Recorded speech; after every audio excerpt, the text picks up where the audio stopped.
யார் வேணும்? ஸ்ரேயா தான் வேணும்.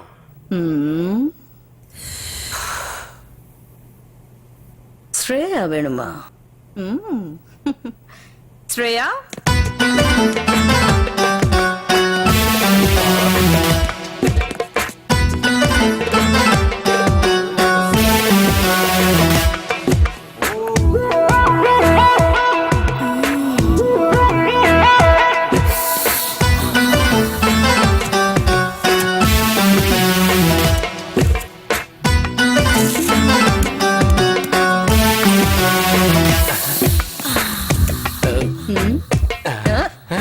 என்ன ஆப்ல எடுக்கிற? இத ஏலத்துல விட போறேன். 10,000 ரூபாய், 50,000, 80,000, 1 லட்சம் கேஷ் கொடுத்துட்டு எடுத்துக்கோ. இந்தாங்க. சீக்கிரம் சீக்கிரம். ஏய் சொல்லலாம் விடாத. பா. ஸ்ரேயா யாருக்கு வேணும்? ஏலத்தை ஆரம்பிங்க. 4 லட்சம், 5 லட்சம், 6 லட்சம், 7 லட்சம், 8 லட்சம், 9 லட்சம். அம்மா, கவர்மெண்ட் கிளப் டான்ஸ தடை பண்ணிட்டாங்களாமா? தடை பண்ணிட்டாங்களா? அம்மா, கவர்மெண்ட் நல்லா இருக்கணும். இருங்க இருங்க, போகாதீங்க.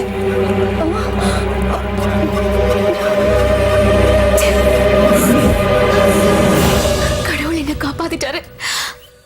நாம ஆசைப்பட்ட மாதிரி கிளப் டான்ஸ் தடை பண்ணிட்டாங்க. இப்போ இங்க இருந்து எப்படி வெளியே போறது? அந்த கடவுள் இருக்காருடி. ஏய், கொஞ்சம் இந்த பக்கம் திரும்பி பாருங்கடி. என்னமோ கப்பல் கடல்ல கவுந்த மாதிரி நிக்கிறீங்க. பாருங்கடி, அக்கா அவங்க கூட பேசணுமா? சீக்கிரமா இங்க வாங்கடி. உட்காருமா. பாரு, நான் உங்க எல்லாரையும் ஏமாத்தி ரொம்ப கஷ்டத்தை கொடுத்துட்டேன். கவர்மெண்ட் கிளப் டான்ஸை தடை பண்ணிட்டாங்க. உங்க லைஃப்க்கும் பிரச்சனை வரக்கூடாது, என் லைஃபும் நல்லா இருக்கணும். அதனால நீ ஆசைப்பட்ட மாதிரியே உன்னை ஹீரோயின் ஆக்க போறேன். நாளைக்கு ப்ரொடியூசர் ராஜேந்திர குமார் சார் வீட்டுக்கு நான் உன்னை கூட்டிட்டு போறேன். இப்ப நீங்க சொல்றத நான் எப்படி நம்புறது? நீ என்ன சந்தேகப்படுறதுல எந்த தப்பும் இல்ல. நாளைக்கு நீயே பாப்ப. குட்டி சூப்பரா இருக்கா. இன்னைக்கு இவளை வச்சு ஒரு ஆட்டம் போட்டுற வேண்டியதுதான். இத பாருமா, இன்னையில இருந்து உனக்கு அதிர்ஷ்டம் ஸ்டார்ட் ஆயிடுச்சு. நீ ஓஹோன்னு வரப்போற. அம்மா, ப்ரொடியூசர் ஜூஸ் கொடுக்க சொன்னாரு, எடுத்துக்கங்கம்மா.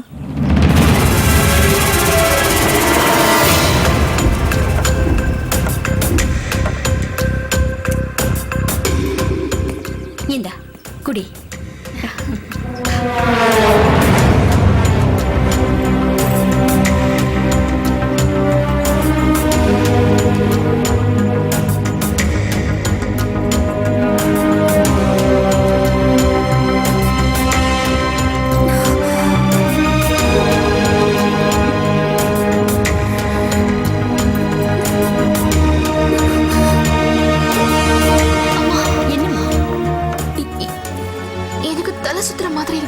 தலை சுத்துதா? அப்படியா? எந்திரிச்சு வாமா. பாத்து ஓடி.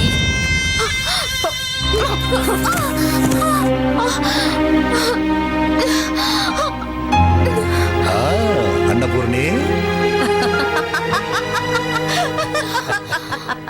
சீக்கிரமா உன் வேட்டைய ஆரம்பி.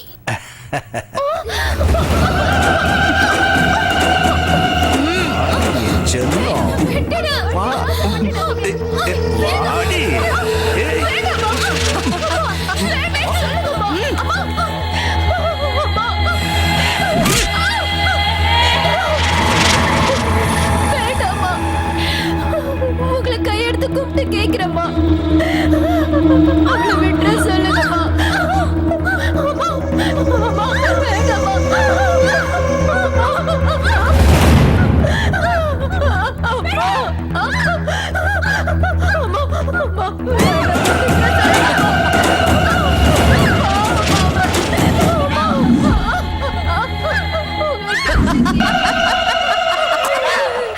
செஞ்சு அவளை விட்டுற சொல்லுங்க. வேண்டாமா.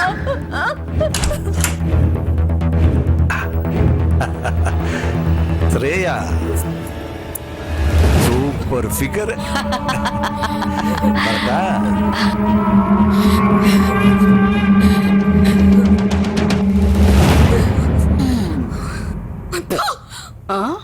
பொம்பளையாடி நீ, உனக்கு மனசாட்சியே கிடையாதா? உன் பொண்ணா இருந்தா இப்படிதான் பண்ணிருப்பியா?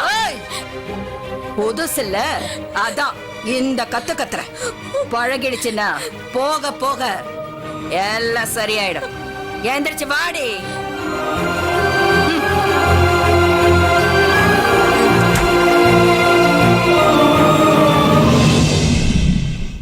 என்னடி ஆள் வந்தது கூட தெரியாம தலையை குனிஞ்சிட்டு இருக்க?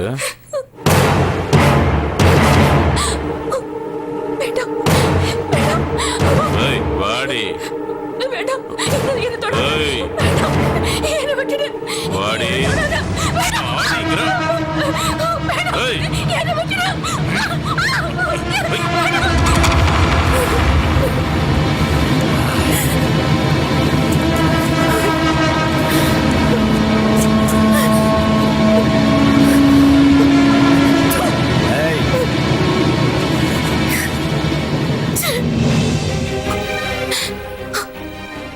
நான் சினிமா நடிகை ஆகணும்னு ஒரு நாளும் நினைக்கல. அந்த ஆசையும் இல்ல. ஆனாலும் ஒத்துக்கிறேன். ஏன்னா அது இவங்களுக்காக தான். இவங்க நல்லா இருக்கணும் தான். அதனால எனக்கு எவ்வளவு கஷ்ட நஷ்டம் வந்தாலும் கவலைப்பட மாட்டேன். நான் சகிச்சுக்குவேன். என்னை எடுத்து வளர்த்து ஆளாக்குன உங்க மேல சத்தியம், என் வாழ்க்கை நாசமானாலும் பரவாயில்ல, என் தங்கச்சிங்க நல்லா இருக்கணும்.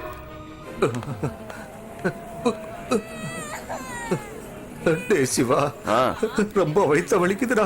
உனக்கு கொஞ்சமாவது மூளை இருக்கா? எலெக்ஷன்ல ஓட்டு போடுறதுக்காக அவனுக்கு பாட்டுக்கு கண்ட சரக்கி வாங்கி வந்து கொடுப்பானுங்க. அதை குடிச்சிட்டு வயித்த வலிக்குதுன்னா என்ன பண்றது? டாக்டர் எழுதி கொடுத்த மருந்து மாத்திரையை தினமும் சாப்பிடு, எல்லாம் சீக்கிரம் சரியாயிடும். நான் என்ன வேணும் நான் குடிச்சேன். எலெக்ஷன்ல ஓட்டு போடுறதுக்காக கொடுத்தாங்க, குடிச்சேன். ஏய் சிவா, வாடா போலாம். அப்பா, நீ ஆட்டோ பிடிச்சு வீட்டுக்கு போ. எனக்கு ஒரு முக்கியமான வேலை இருக்கு, நான் வந்துடுறேன். டேய், எனக்கு வயித்த கலக்குதுடா. என்ன வீட்டை விட்டுட்டு எங்க வேணாலும் போடா. எதிர்த்தாப்புல துணி கடை இருக்கு, அங்க துணி வாங்கி தொடச்சுக்கோ, எல்லாம் சரியா போயிடும். டேய், தமாஸ் பண்ணாதடா. எனக்கு வருதுடா. டேய், நான் இங்கே போறேன்டா. ஐயோ அப்பா, இங்கே போறேன். போ. என்னப்பா பண்றே? எழுந்துரு. கருமம் கருமம். வா.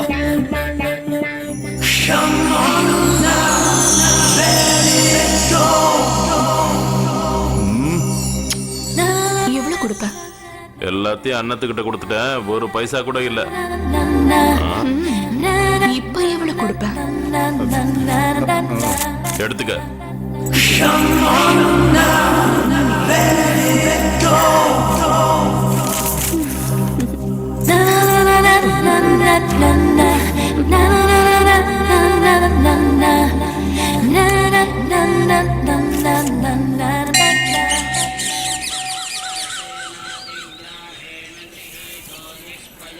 அன்னபூர்ணிங்கிறது நீங்க தானே? ஆமா, என் பேர் சிவா. சேர்மன் நரசிம்மன் சார் அனுப்பி வச்சாரு. வாங்க. பாருங்க, நான் இந்த ஏரியால ஒரு தர்மசத்திரம் நடத்தலான்னு இருக்கேன். அதுக்கு போலீஸ் எம்எல்ஏ சப்போர்ட்லாம் இருக்கு. அதோட எனக்கு உங்க உதவியும் வேணும். அதுக்கு மாசம் 60,000 ரூபாய் கொடுத்துடுறேன். இத பாருங்க, நீங்க செய்ய போற நல்ல வேலைக்கு எனக்கு பண்ணலாம் வேண்டாம். உங்க சத்திரத்துக்கு வரவங்களுக்கு நீங்க என்ன தானம்லாம் பண்றீங்க? எங்க தர்மசத்திரத்துக்கு வரவங்களுக்கு உடம்பு தானம் பண்றோம். உடம்பு தானமா? ஆமாப்பா, உடம்பு தானம். ஓஹோ, உடம்பு தானமா? யாராவது வந்து கலாட்டா பண்ணாங்கன்னா நான் உங்க பேரை சொல்றேன். அப்படியும் கேட்கலன்னா நான் உங்களுக்கு ஃபோன் பண்றேன். பண்ணுங்க மேடம். நல்ல வேலைக்கு இந்த சிவா எப்பவும் துணையா இருப்பா. சரி, நான் கிளம்புறேங்க. ஒரு நிமிஷம், பிரசாதம் வாங்கிக்கங்க. தேங்க்ஸ். இந்தாடா.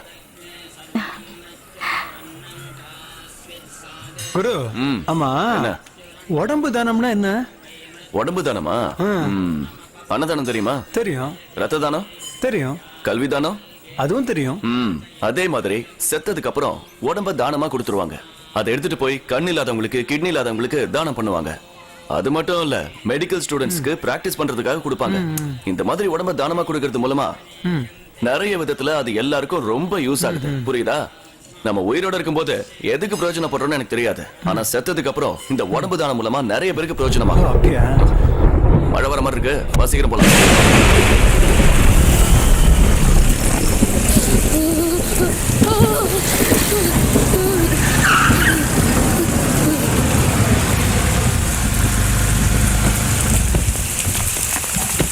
பாட்டி, ஆடோ கொஞ்சம் கூட பாட்டி, அந்த கூட எங்க கொண்டு வாடா. பாட்டி, ஆடோ வா வா வா வா. மெதுவா பாட்டி, எழுந்துருங்க. பத்திரமா இருங்க. டேய், கார்ல இருந்து கவர் எடு. எடுத்துட்டு வரேன். மெதுவா பாட்டி, பாத்து பாத்து. டேய், குட்ரா. இந்தாங்க பாட்டி, இந்தாங்க வச்சுக்கோங்க. யார் பெத்த புள்ளையோ நீ நல்லா இருக்கட்டும் பாட்டி, நீங்க ஜாக்கிரதையா போங்க. எவ்வளவு பெரிய மனசு. அவ்வளவுதான் காட்ட முடியும், அதுக்கு மேல காட்ட முடியாது. மத்த கம்பெனிகள் காட்டலாம், ஆனா எங்க கம்பெனி காட்டாது.